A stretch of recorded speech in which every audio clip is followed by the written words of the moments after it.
Mani Matter gehört für mich halt so zu den Berner Musikern, wo man gut in unserer Generation nicht dran ist vorbeigekommen. Das ist so quasi mit der Muttermilch aufgesogen, die Lieder. Du findest eigentlich sogar noch in deinen fröhlichen Liedern triste oder Aspekte und umgekehrt. Nein, sagen sollen wir von nichts mehr anderem träumen.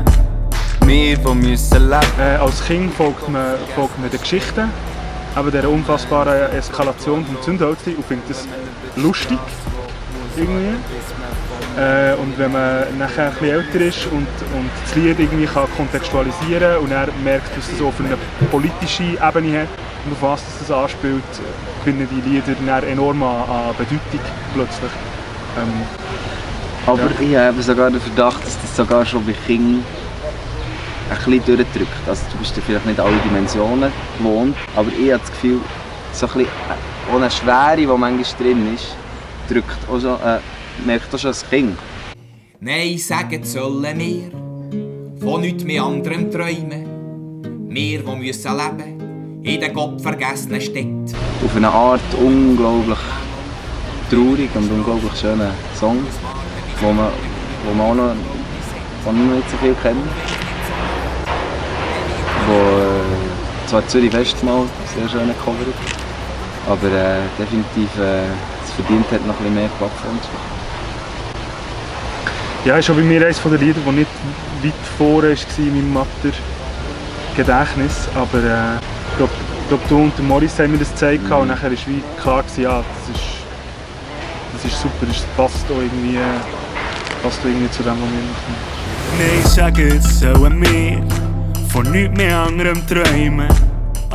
Aber einerseits ist sicher wieder der Aspekt wichtig, dass wirklich etwas Neues muss sein. Es muss irgendwie 2016 sein. Sonst hat es keine Legitimation, sonst kann man auch das Alte hören. Andererseits ist es, glaube ich, ja, der Text war gut gewesen. Also ich glaube, wir wollen da nichts ändern. Also sehr subtil, so mit einer Wortumkehrung. Vielleicht das, was ich finde, ist schon noch ein bisschen expliziter gemacht, als er es vielleicht gemacht hat. Aber dann vor allem so Sounddesign-mässig, so ein bisschen das Kalte und ein bisschen Trostlose, haben wir eigentlich so mit neuen Elementen ein bisschen probiert umzusetzen.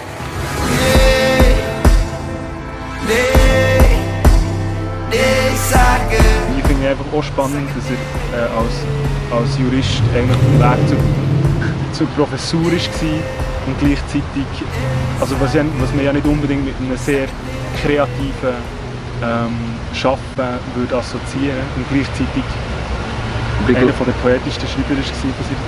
Aber ich glaube eben genau durch das Handwerk hat er dann auch einfach so genaue Abläufe können sagen.